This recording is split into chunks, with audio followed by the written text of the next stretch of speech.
Bismillahirrahmanirrahim. Assalamualaikum warahmatullahi wabarakatuh.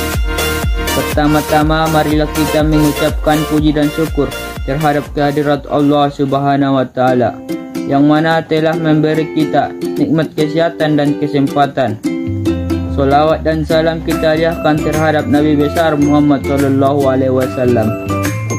Yang saya hormati Bapak dosen pembimbing mata kuliah prinsip-prinsip sistem informasi dan teman-teman sekalian yang saya sayangi.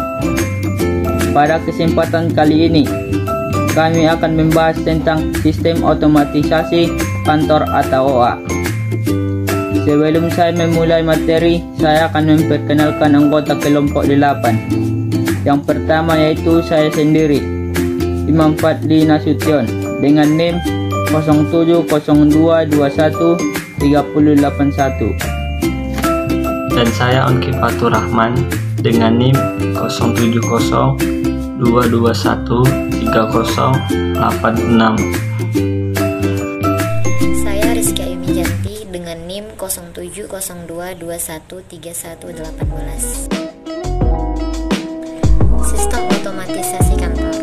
Dalam tata usaha perkantoran, ada banyak hal yang harus dikerjakan, baik dikerjakan secara manual maupun dengan bantuan teknologi yang sekarang ini sudah berkembang pesat.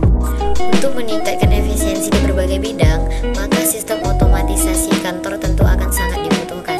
Sistem otomatisasi kantor lebih condong ke sistem komunikasi formal maupun informal dalam perkantoran. Adapun tujuannya tentu tidak lain dari meningkatkan produktivitas, baik dari sisi waktu, biaya, dan juga tenaga yang dikeluarkan untuk bisa bertukar informasi yang penting. Berkat perkembangan teknologi yang semakin canggih, maka sistem otomatisasi perkantoran juga sudah semakin meningkat. Salah satu contoh yang mungkin sering dipergunakan adalah penggunaan video conference, di mana teknologi ini memungkinkan komunikasi secara langsung tanpa batasan waktu dan tempat. Pengertian sistem otomatisasi kantor. Otomatisasi perkantoran adalah semua sistem informasi formal dan informal, terutama yang berkaitan dengan komunikasi informasi kepada dan dari orang yang berbeda di dalam maupun di luar perusahaan. Dengan kata lain, otomatisasi perkantoran merupakan sebuah rencana untuk menggabungkan teknologi tinggi melalui perbaikan proses pelaksanaan pekerjaan. Beberapa sistem otomatis perkantoran secara formal dan didokumentasikan dengan suatu prosedur tertulis.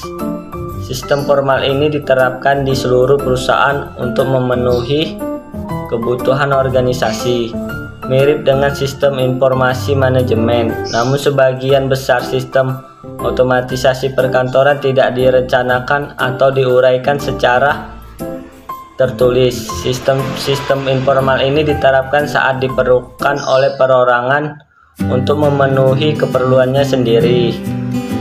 Dan otomatisasi perkantoran dimaksudkan untuk memudahkan segala jenis komunikasi, baik secara lisan maupun secara tertulis. Jadi pengertian sistem otomatisasi kantor adalah mengumpulkan, memproses, menyimpan, dan mendistribusikan pesan, dokumen, dan komunikasi elektronik lainnya antar individu, kelompok kerja, dan organisasi. Pengertian sistem otomatis tersebut di atas sejalan dengan pendapat dari O'Brien tahun 1996 yang juga memberikan pendapat mengenai sistem otomatisasi perkantoran. Otomatisasi perkantoran berawal dari tahun 1960 di mana IBM menciptakan istilah word processing untuk menjelaskan kegiatan divisi mesin listrik. Pada tahun 1964, ketika IBM memasarkan mesin yang disebut magnetic tape atau selectric typewriter atau MT atau ST, yakni mesin ketika yang dapat magnetik kata-kata yang telah direkam dalam pita magnetik secara otomatis. Kata otomatisasi ini memiliki arti penggunaan mesin untuk menjalankan tugas fisik yang biasa dilakukan oleh manusia. Jadi otomatisasi perkantoran pada dasarnya merupakan penggalian fungsi manual peralatan kantor yang banyak menggunakan tenaga manusia kepada fungsi otomatis dengan menggunakan peralatan mekanis terutama komputer. Tidak hanya dalam dunia perkantoran, namun teknologi ini juga sebenarnya sudah sering kita pergunakan dalam kehidupan sehari-hari. Misalkan saja video call dengan orang lain, ataupun mengirimkan foto, mengirimkan video atau file, berkas atau dokumen lainnya melalui jaringan sosial media. Tujuan otomatisasi perkantoran. Menggunakan teknologi yang berkembang saat ini tentu akan butuh biaya. Misalnya saja menggunakan komputer atau laptop dalam perusahaan, di mana akan membutuhkan anggaran lumayan besar bagi setiap pegawai administrasi. Walaupun harus mengeluarkan biaya, tapi perusahaan dan kantor pada umumnya tidak akan berpikir panjang menggunakan teknologi tersebut. Kenapa demikian? Tentu saja karena ada beberapa tujuan yang diinginkan dengan menggunakan teknologi sistem otomatisasi kantor. Pada intinya, tujuan otomatisasi perkantoran adalah untuk meningkatkan produktivitas kerja. Tujuan sistem otomatisasi kantor tersebut bisa dicapai melalui 1. Meminimalkan biaya. Komputer tidak akan menggantikan peran manusia, tetapi komputer menunda penambahan pegawai yang diperlukan untuk menangani beban kerja yang bertambah. 2. Pemecahan masalah lebih cepat. Sistem otomatisasi kantor kemungkinan komunikasi dengan lebih baik di antara para manajer jika ingin berunding untuk memecahkan masalah tertentu tanpa batasan waktu dan tempat. 3. Sebagai pelengkap, sistem otomatisasi perkantoran tidak akan bisa menggantikan semua komunikasi interpersonal tradisional atau percakapan tatap muka, percakapan telepon, pesan tertulis pada memo, dan sejenisnya, melainkan menjadi pelengkap untuk semua kegiatan tersebut. 4. Penggabungan dan penerapan teknologi, misalnya antara telepon, komputer, jaringan internet, satelit, dan lain-lain sebagainya, untuk bisa mendapatkan kemudahan dalam berkomunikasi. 5. Memperbaharui proses pelaksanaan pekerjaan di kantor. Dengan menggunakan teknologi dan sistem otomatisasi perkantoran ini, maka karyawan akan dikemungkinan untuk memproses lebih banyak dokumen dengan lebih baik dan lebih cepat. Selain beberapa tujuan sistem otomatisasi kantor di atas tersebut juga memiliki tujuan lain, yakni 1. Mengurangi jumlah kebutuhan staf. 2. Mendapatkan yang lebih tinggi namun dengan biaya yang lebih rendah. 3. Meningkatkan efektivitas dan produktivitas pekerjaan kantor. 4. Mampu memberikan data yang akurat, sehingga mempermudah manajemen dalam membuat keputusan bisnis yang tepat. Manfaat sistem otomatisasi kantor. Sistem otomatisasi kantor atau sistem otomatisasi perkantoran memiliki kaitan yang sangat erat dengan berbagai komponen yang dimiliki perusahaan. Manfaat otomatisasi perkantoran untuk sekretaris saja misalnya penanganan dan proses input data hingga distribusi data. Dengan memanfaatkan teknologi, maka pekerjaan bisa dilakukan dengan lebih optimal. Sistem otomatisasi kantor digunakan oleh semua pihak yang berada pada suatu kantor, mulai dari pimpinan tertinggi hingga staf administratif paling bawah. Semuanya tentu akan merasakan manfaat dari penerapan sistem otomatisasi perkantoran. Adapun beberapa manfaat sistem otomatisasi kantor yang bisa didapatkan adalah sebagai berikut. 1. Memudahkan pembuatan informasi, memindahkan serta merawat informasi dan data tersebut. 2. Mempercepat pengelolaan data ikutan kerja menjadi sebuah laporan dengan waktu yang lebih cepat, efisien, serta dapat meminimalisir kesalahan dalam input data. 3. Meletakkan landasan yang kuat untuk integritas informasi sehingga perusahaan mampu berkompetisi dengan baik. Manfaat otomatisasi perkantoran untuk manajer juga tentu akan semakin mudah mengatur ataupun memanage semua pekerjaan yang harus diselesaikan karyawan atau stafnya. Macam-macam sistem otomatisasi kantor tidak terbatas pada komunikasi ataupun pengolahan kata atau word processing. Teknologi dalam sistem otomatisasi perkantoran sudah berkembang dengan pesat. Adapun macam-macam otomatisasi kantor sekarang ini adalah sebagai berikut. 1. Sistem kolaborasi elektronik. Sistem yang tidak terbatas hanya pada pertukaran komunikasi.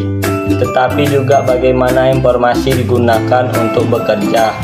Sama contohnya adalah telekonferensi atau telekommuting. 2. Sistem publikasi elektronik, yakni penggunaan teknologi informasi untuk keperluan perbuatan dokumen cetak. 3.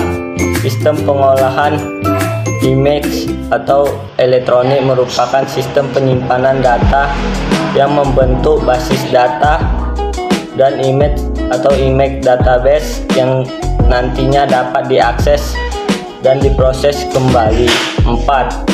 Sistem pengolahan kantor, yakni sistem kantor otomatis yang mendukung orang-orang organisasi untuk mengorganisasikan aktivitas kerja mereka. Sistem elektronik formal didokumentasikan dengan suatu sistem prosedur tertulis dan diterapkan di seluruh perusahaan untuk memenuhi kebutuhan organisasi. 6. Sistem elektronik informal, sistem yang tidak direncanakan atau tidak diuraikan secara tertulis. Sistem ini diterapkan saat diperlukan oleh perorangan untuk memenuhi keperluannya sendiri. Aplikasi sistem otomatisasi perkantoran, administratif, hingga yang digunakan oleh pimpinan tertinggi. Berikut di bawah ini beberapa aplikasi sistem otomatisasi kantor yang umum. 1. Pengolahan kata atau word processing. Penggunaan peralatan elektronik yang secara otomatis melakukan beberapa tugas yang diperlukan untuk membuat dokumen, ketik, atau cetak. Alhasil, komunikasi bisa dilakukan secara tertulis agar lebih efisien. 2. Surat elektronik atau electronic mail. Menggunakan jaringan internet yang memungkinkan para pengguna mengirim, menyimpan, dan menerima pesan-pesan dengan menggunakan komputer. Sistem ini memberikan solusi dari beberapa kekurangan yang tidak bisa dilakukan dengan telepon konvensional. 3. Voicemail. Kurang lebih sama dengan electronic mail. Perbedaannya adalah voicemail mengirimkan rekaman suara, bukan dengan mengetiknya. 4. Kalender elektronik atau electronic calendaring. Merupakan penggunaan jaringan komputer untuk menyimpan dan mengingatkan acara yang telah ditetapkan oleh atasan. 5. Konferensi audio conferencing. Penggunaan peralatan komunikasi suara untuk menghubungkan beberapa orang dengan tujuan melakukan konferensi. 6. Konferensi video atau video conferencing. Penggunaan sinyal audio dan video sekaligus. Terdapat 3 jenis konferensi audio video yang bisa digunakan, yakni video satu arah dan audio satu arah, video satu arah dan audio dua arah, serta video dan audio dua arah. 7. Konferensi komputer atau computer conferencing. Penggunaan jaringan komputer yang mampu melakukan pertukaran informasi. 8. Facsimile transmission atau fax. Penggunaan peralatan khusus yang dapat membaca tampilan dokumen pada ujung channel komunikasi dan dapat membuat salinan atau kopi di perangkat tujuan. 9. Video teks. Penggunaan komputer untuk menampilkan materi tekstual pada layar CRT. Materi tekstual dapat berbentuk naratif atau tabulasi. Contoh penggunaannya adalah pada aplikasi Microsoft PowerPoint yang digunakan untuk presentasi atau slideshow.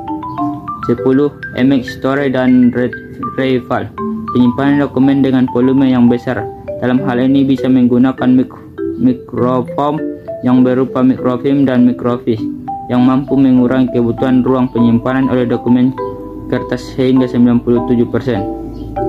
11. Desktop publishing. Pencetakan dokumen yang kualitasnya hampir sama dengan yang dihasilkan oleh typesetter. Contoh kecilnya adalah penggunaan printer dalam pembuatan surat. 12. Spreadsheet. Penggunaan komputer yang secara otomatis melakukan beberapa tugas yang diperlukan untuk mengolah data. Dalam hal ini dibutuhkan sebuah web browser untuk menampilkan halaman web, misalnya Internet Explorer, Chrome, Opera, dan lain-lain sebagainya. Kesimpulan, sifat dari otomatisasi kantor adalah untuk meningkatkan efisiensi pengambilan keputusan untuk tujuan tersebut. Dengan menerapkan otomatisasi kantor, teknologi digital atau kantor, Anda dapat mengoptimalkan pengelolaan struktur organisasi yang ada, perubahan manajemen sistem, berdasarkan pada peningkatan efisiensi,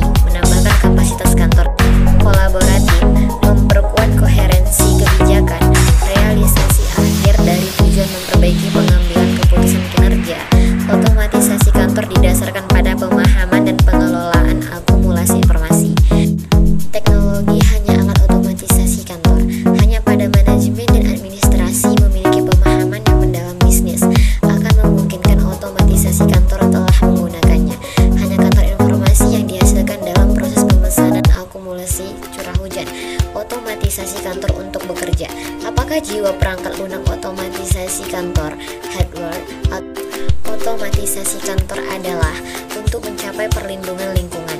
Digital kantor diberi wewenang oleh dua fitur yang berbeda dan terbuka, melalui lisensi untuk menjamin keselamatan dan menggunakan berlapis informasi. Membuat sistem digital office dapat mengaktifkan